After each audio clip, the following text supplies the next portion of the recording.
Hello, welcome back. This is part 2 of our video filming and editing and storytelling workshop. So today I'm going to be covering some ways that you can convey and film and put together your story visually. So last time we talked about your pitch and putting it together. We did the elevator experiment, or the elevator pitch experiment, I should say. We talked about your problem, the solution, the features to your invention or whatever you're trying to tell the story for, and how you can convey that, and we fit it all into one sticky note. So now that sticky note, we're gonna take it and turn it into a video, but we need some tools and some tips and tricks first, right? So for those of you who have never filmed anything before, it is easier than ever now. So I'm just gonna go over a few things. I know there's a lot on the table, but it's super simple, I promise you. So like I said, I'm gonna go through some tools that we have here that you could use, find at home or ask a friend, or maybe check one out from school or a library. And then we'll also talk about ways that you can put your video together using the tools you've acquired.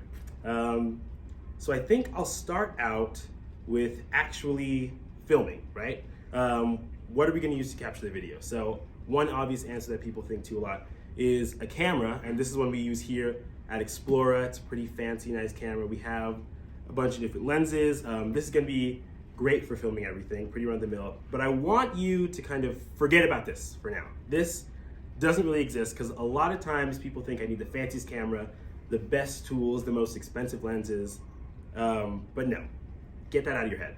Right here I have my phone. It's in my pocket every day, 24/7, all the time I have this on me.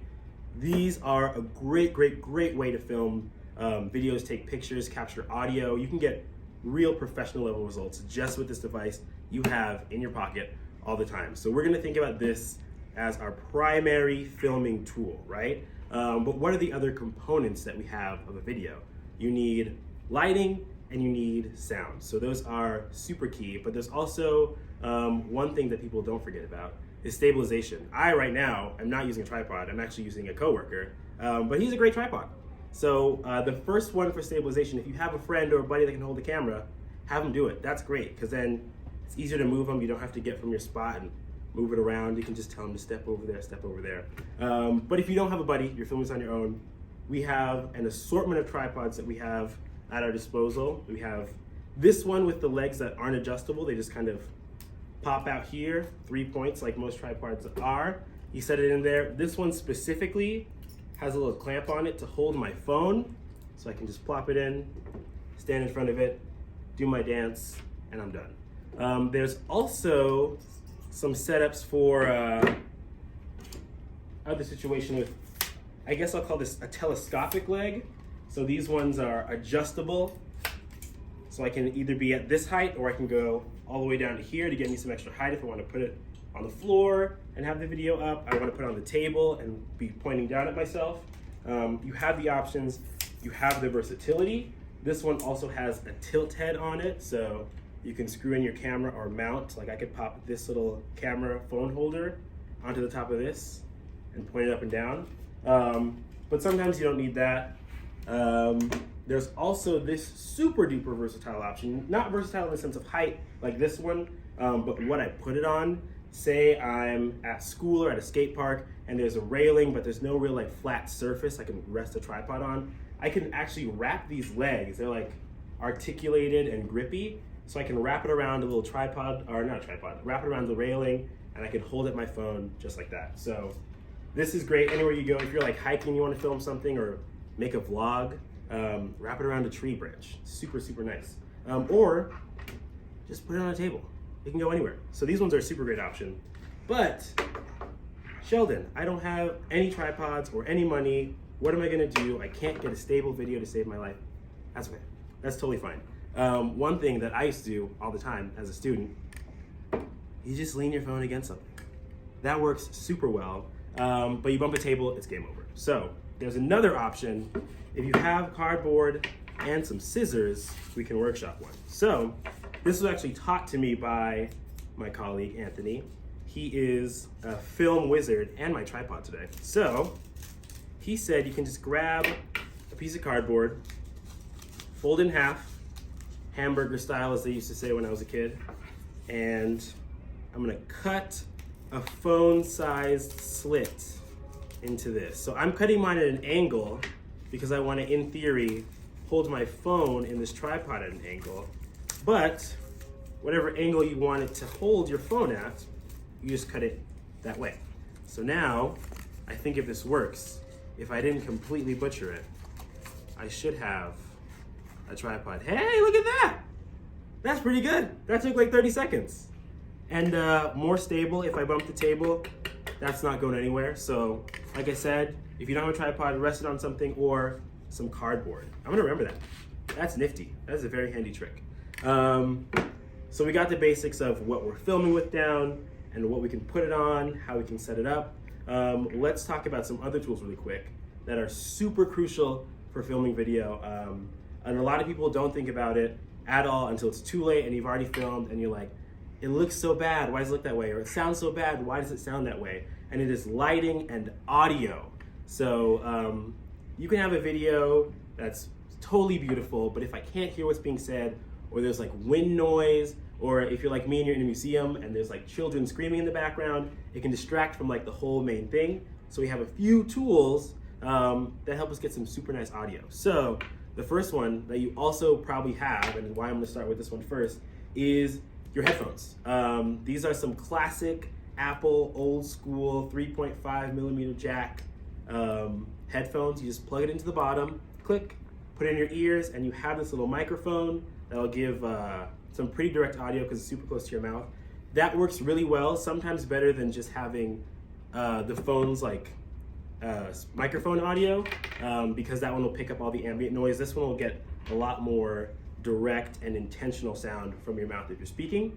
We have another setup that's similar to that. This one's called a lavalier microphone.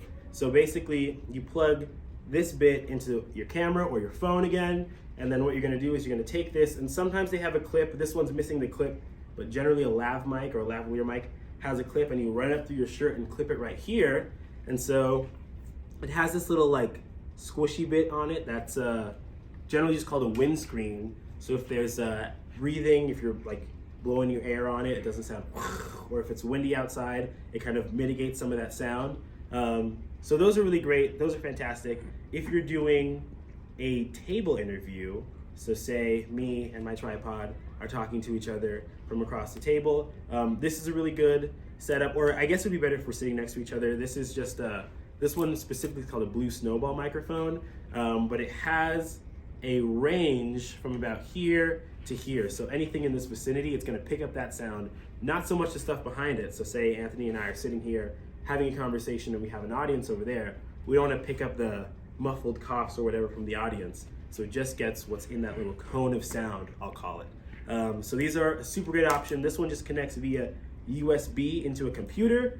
So you can get your audio beforehand or while you're filming, just have a little computer set up next to you and then set up your tripod and do something that's super essential if you're gonna have audio separate and video separate and put them together afterwards.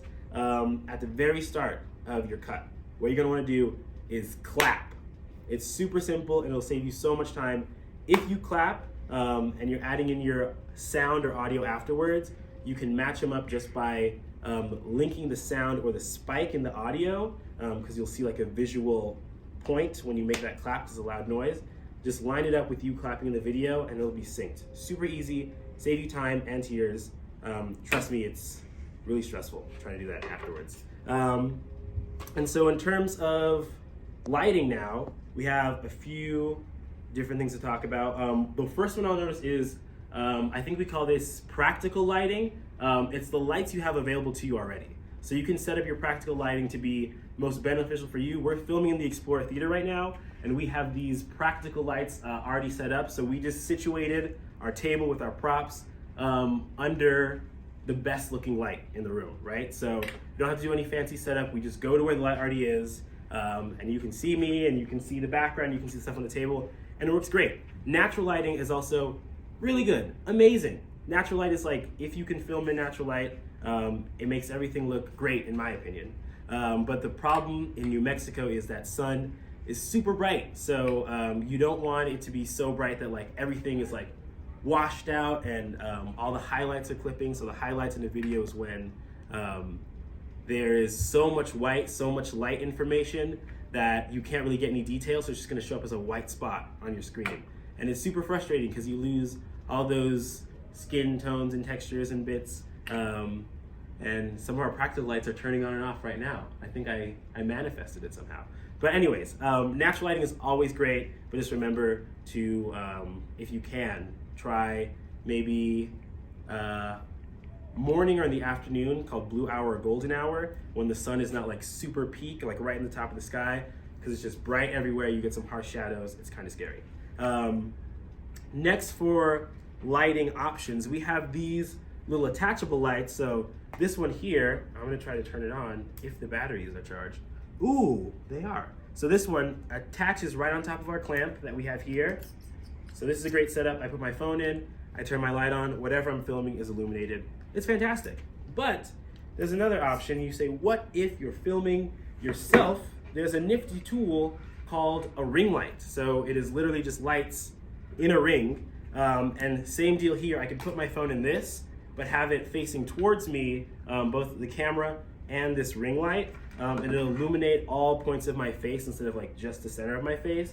So you get a nice even glow. If you're filming yourself or filming someone else for an interview, a ring light and a nice even glow on the face is great, because the worst thing you can do to someone that you're interviewing or yourself is cast some evil shadows on their face. Like if I'm interviewing someone, let's say myself, and I put this bright light right here and I get that shadow from my nose like across my face, it's kind of mean.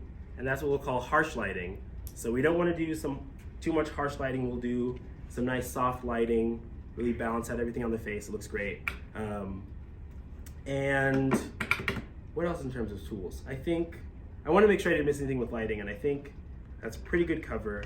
But the last thing for tools I want to talk about is, you might have seen me referencing this piece of paper I have here. That's not a mistake. I didn't accidentally leave my notes out. This is actually what I'm using it for, is a run of show. So basically I have this so I just know what points I'm gonna hit throughout the filming. It's really useful, especially if you're recording somebody else and you have some questions you wanna ask them, or some specific shots you wanna get, or things you wanna cover. If you have those like bulleted out, listed out, it makes your life so much easier. And if I forget what I'm gonna say, I can just like look down here, keep it rolling. We don't have to stop and do everything over again. So yeah, a really useful tool. Even if you just have a pen and a piece of paper, that can be your run of show. It doesn't have to be fancy or typed or in a special format. Whatever works best for you is what works. So that is the tools. And so now we're gonna jump to cover a few different types of shots, specifically the wide shot, a medium shot, and a close-up shot. So we'll show you a few examples of those and then give you a prompt right after this.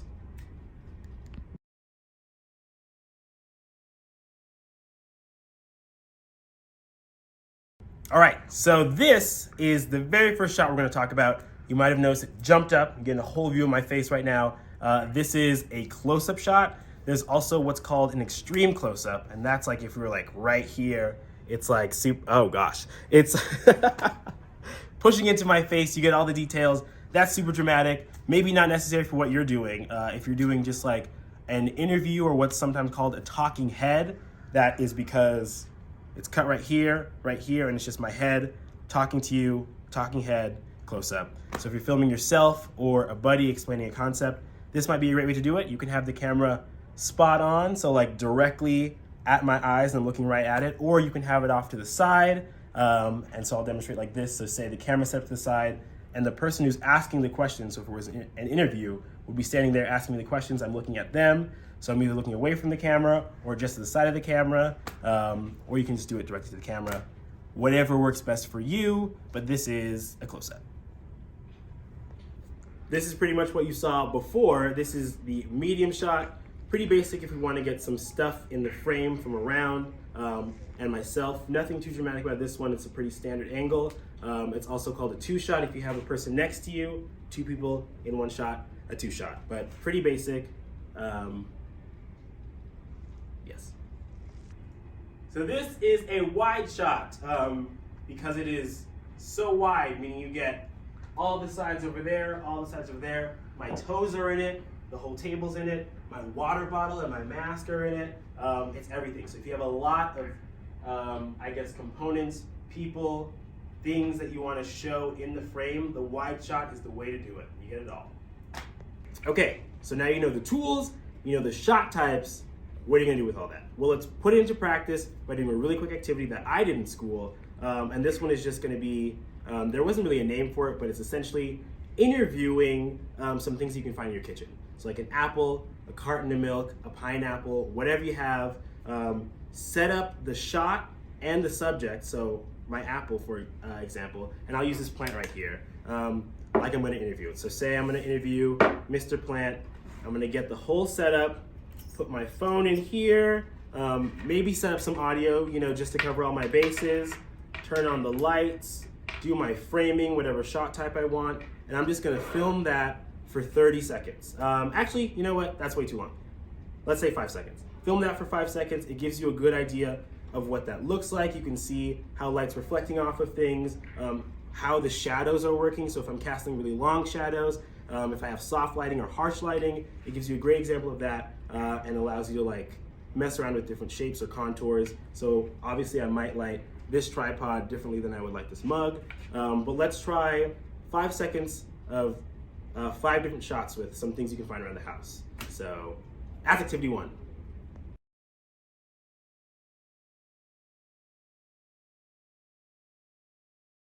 Okay, so now is the moment of truth.